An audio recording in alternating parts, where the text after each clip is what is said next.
Hello Peña, ¿qué tal estáis? Aquí un día más con la Maritere. Vamos a hablar de la capitalización del barrio. Llevo muchísimo tiempo queriendo hacer este vídeo y ha habido algunos que nos han servido de antesala que, como siempre, os dejo en la cajita de información para ampliar conocimientos. Hablemos del concepto bully, que ya tratamos en profundidad en el vídeo de la moda gueto, pero hoy vamos a refrescar algunos conceptos porque nos vienen al pelo para ampliar todo este tema de la apropiación del estilo de barrio, del racheto, la racheta. ¿Qué conchos es todo esto?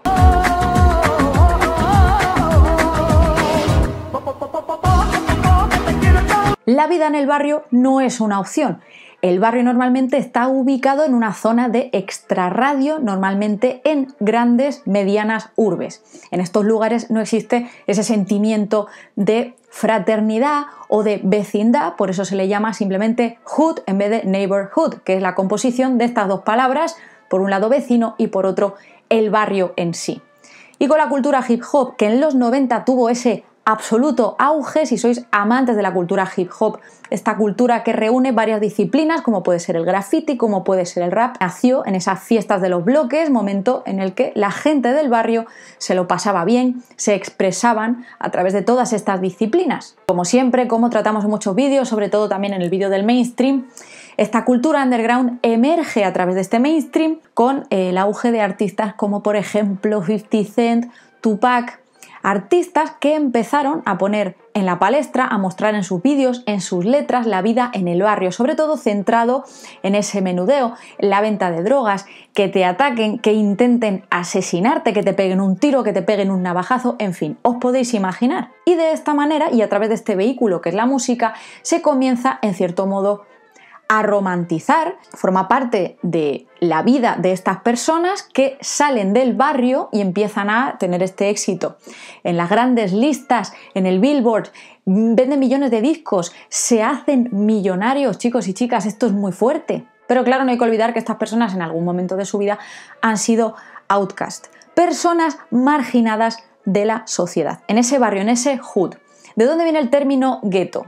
Ya en la República de Venecia, en el siglo XVI, se hacinaba a los judíos en estos barrios a los que se les llamaba guetos. Y esto se dilató hasta el contexto de la Segunda Guerra Mundial, ya en el siglo XX. Por eso tiene esas connotaciones negativas. Hay un concepto muy ligado a este tema de la moda gueto, lo bully, etcétera, etcétera, que es lo que brilla, el bling bling. ¿Qué es el bling bling exactamente? La primera vez que se utilizó fue en una canción de finales de los 80 de Dana titulado Nightmare. Se dice que ahí fue la primera vez que se utilizó este término que hace alusión al soniquete, ¿no?, que hacen esas joyas cuando chocan unas con otras. Y por supuesto, a través de estas joyas, a través de este poderío, tú demuestras cómo empiezas a ganar dinero, normalmente por diversos métodos que están, como hemos dicho, al margen de la sociedad, al margen de lo que se concibe como normal. En estos barrios habitan personas de todo tipo de etnias, de todo tipo de backgrounds.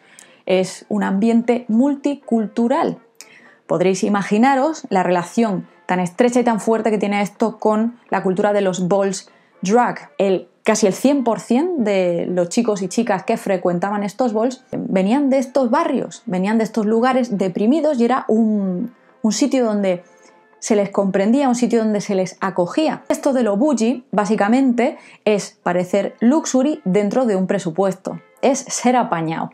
Es que con 4 cosas tengas un aspecto glamuroso. Y aquí entra el tema, pues eso del brillo, de las uñas, tu peluca, tus baby hairs, tu maquillaje. Y todo esto también, digamos, se mostró en el mainstream a través de la cultura hip hop, como pueden ser artistas, enormes artistas como Lil Kim, que ya analizamos profundamente en el vídeo que hice sobre Bling Bling de Bad Gyal. Todo esto lo vais a tener en la cajita, como os he dicho. Por poneros algún personaje actual con el que os sintáis familiarizados y que encarne este espíritu de lo bully, por ejemplo, Miss Vanjie, concursante de RuPaul Drag Race y además una de mis drag favoritas de toda la historia de RuPaul. No por nada en especial, sino por su actitud y por llevar, digamos, ese espíritu del barrio a su drag persona. Me encanta. Dentro del ámbito de la cultura y de la música urbana está el trap. explicamos los orígenes del trap por esa utilización del llamado tresillo. Código, águila, plátano, pétalo, sílaba, lágrima. Esa forma de rimar tan peculiar que ve sus orígenes con bandas como 3 6 Mafia ya en los años 80. Seamos conscientes de esto, el trap no es algo reciente, lo que pasa es que ha llegado, digamos, con retardo a España, por lo menos, a Latinoamérica no sé cuándo. Decidme en comentarios cuándo empezasteis a ver aflorar el trap a través de todos estos artistas de los que vamos a hablar en un momento, porque esto yo creo que es el quiz del vídeo en general. Hoy en día también se ha hecho un refrito del trap, como no, sobre todo por parte de muchos medios de comunicación que califican como tal cualquier cosa que presente una estética urbana, callejera, de barrio y marginal. Se ha convertido realmente en una estética en sí mismo, aunque no entrañe la exactitud en lo que a género musical se refiere. Por ejemplo, Badial no es trap, pero se encuadra como tal de cara al mainstream, ¿vale? Venga, seguimos. Claro, hay muchísimos términos que se han utilizado esta última década y que incluso se utilizan a día de hoy, que se han extraído de esta cultura gueto, de esta cultura del barrio, de esta cultura urbana underground. Por ejemplo, términos como flexing, y luego se ha españolizado, por ejemplo, flexear, el swag. El swag ya no se utiliza tanto, se comprendía como un estilo en sí mismo, como una estética. Y es, bueno, pues una estética bastante ligada al tema de la cultura del hip hop, con esa ropa oversize, también mezclado con el bling bling, pero un poquillo más estrecha. En fin, todo este tema ya es agua pasada. Estos artistas del rap, claro, imaginaos, en aquella época las grandes discográficas les producían unos videoclips absolutamente increíbles. Por ejemplo, artistas como Jay-Z, o sea, estos videoclips eran una pasada. ¿Qué pasa? Que en estos videoclips se mostraba, ¿no?, todo este poderío, todo este lujo, mezclando, bueno, pues todos estos aspectos de esta cultura urbana y del barrio. Hay un gran ejemplo, yo creo, dentro de esto de la capitalización de la moda gueto. Por ejemplo, el videoclip de Lil Kim y Christina Aguilera, Can't Hold Us Down, con el look que lleva Christina Aguilera, podemos ver que efectivamente se trata, bueno, pues quizá de una apreciación, ¿no?, de esa cultura del barrio, porque Christina está llevando, digamos, todos esos elementos característicos de este estilo bougie. Otro de estos iconos dentro del tema de lo bougie, de lo gueto, incluso se hace la composición con bullero, que esto también se ha utilizado este término en RuPaul's Drag Race para muchas drag queens para definir su drag persona. Dapper Dan. Un tío de barrio que empezó a vender artículos robados desde el maletero de su coche y acabó haciéndose archifamoso porque empezó a estampar logos de marcas, ¿no? Él se apropió del licensing, digamos, y creó su propio negocio. Las marcas se le echaron encima, le cerraron la tienda que tenía, bueno, y todo este auge, ¿no?, de esta ropa repleta de logos, esto hay que agradecérselo a Dapper Dan. Ya en el futuro, a causa de que Gucci sacó una chaqueta que se parecía excesivamente a una que ya en su momento Dapper Dan diseñó, bueno, pues logró hacer una colección con Gucci, tiene su propia tienda en Nueva York, en fin, todo este tema. Así que Dapper Dan no podemos olvidarle dentro de todo este contexto. Una película que refleja muy bien este fenómeno, ¿no?, de apropiarte, digamos, de todos estos elementos, ¿no?, de la cultura de barrio, etcétera, etcétera, y hacerlos pasar como tuyos cuando no has pertenecido, digamos, a ese contexto, cuando, bueno, digamos, no has vivido todas esas experiencias. Imagínate que te dedicas, no sé, al gangsta rap, por ejemplo, y hablas de lo complicada que es la vida en el barrio, vendiendo droga, etcétera, etcétera, cuando en realidad tú nunca has vendido droga, nunca has tenido una navaja en la mano, etcétera, etcétera, cuando a lo mejor has pertenecido, pues, a una clase acomodada. En fin, pues hay una película que a mí me encantaba de adolescente que se llama El más buscado en Malibú, que trata básicamente de un chaval, de un niño bien, un niño pijo, que quiere ser rapero, ¿no? Entonces, bueno, la película es absolutamente, es un despropósito, es ridícula, pero bueno, típica peli de domingo así de risas para verla con colegas, está súper bien, así que os la recomiendo. Siguiente punto del vídeo, muy importante. ¿Quiénes son los canis? Aquí hay que hacer una diferenciación. Hice un vídeo sobre modas canis, que os voy a dejar por aquí. Cani y bacala realmente no es lo mismo, pero se les engloba dentro del mismo asunto, pero es que los bacalas están más relacionados con la ruta del bacalao, que tuvo su auge en los años 80, que era una ruta que se hacía por Valencia. Bueno, en el fin de semana, discotecas como Spook se tiraban abiertas todo el fin de semana non-stop y los chavales y chavalas iban ahí, incluso desde ciudades como Madrid, Barcelona, se fletaban ahí un montón de autobuses Ya con la entrada te daban directamente una camiseta y un disco, te llevaban a las discotecas, hacías tu ruta o incluso ibas con tu propio coche, muchísima droga. Los bacalas viene del tema de la música del bacalao, dentro del contexto de la música electrónica. Por otro lado tenemos a los canis. El cani como tal es andaluz, pero también se ha utilizado este término, bueno, pues en toda España. Decidme en vuestros países también cómo se denomina este estilo. No sé si en Argentina se les dice floggers, corregidme si me equivoco. Son chavales y chavalas que se han criado en barrios normalmente de extrarradio. Necesitas una motillo sí o sí, en mi época era la Aerox o la Yo R, para moverte de un lado a otro.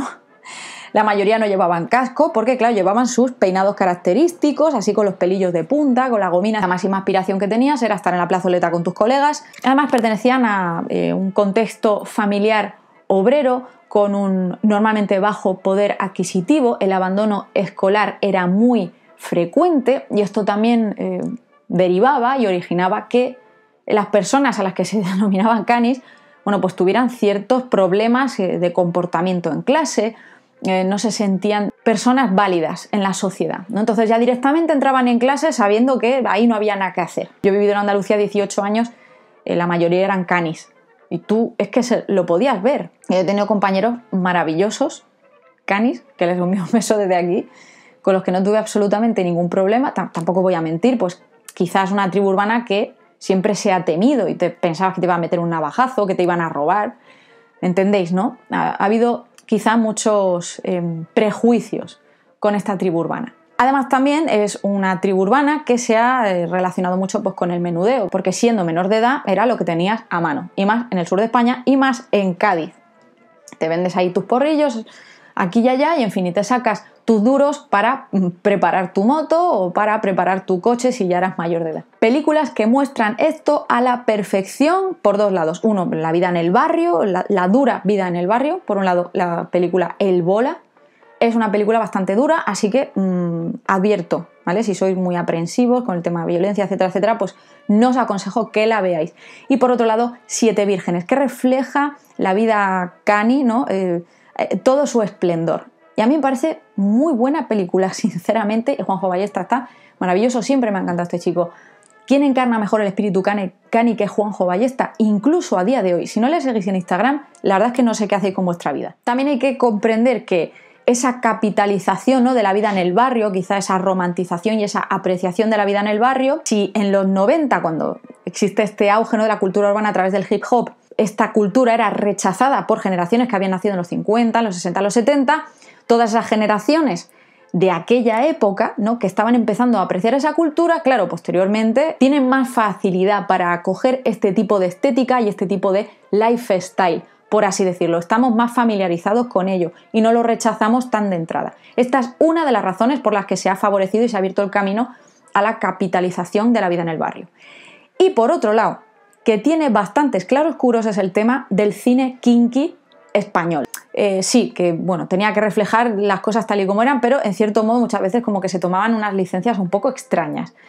Pero por otro lado, sí que es verdad que pusieron en la palestra, ¿no?, en el ojo del español medio, bueno, pues a todos esos chavales de barrio, que además es que los actores que se utilizaban no eran actores profesionales, eran chavales de barrio. Pero el problema es que se les explotó y luego se les dejó ir. Y cuando digo se les dejó ir, es que literalmente se les dejó ir porque murieron la mayoría muy jóvenes. Ponemos ejemplo el Pirri, además una época en la que la heroína estaba a la orden del día en nuestro país. El tema kinky viene de la quincalla, ¿vale? Eran personas normalmente de etnia gitana que vendían quincalla de pueblo en pueblo. Y de ahí viene lo de quincallero, quinquillero. Y al final quinquillero se tomó, digamos, como término para denominar a todas esas personas, bueno, pues que se dedicaban a la vida marginal. En este punto recomiendo dos documentales, se llaman Los chicos del barrio por un lado, que están rodados, bueno, pues en aquellos años reflejando cómo era la vida en los barrios de extrarradio de Barcelona, y por otro lado ese mismo barrio años después.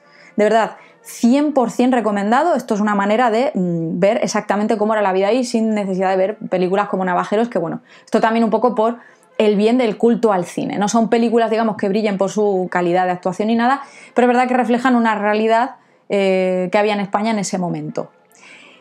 que, como hemos dicho, se cogió, digamos, a estos chavales del barrio, se les explotó todo lo que se pudo y luego se les dejó de lado, como pasó también en la industria musical, o por ejemplo con las chuches, por poneros un ejemplo de unos cuantos.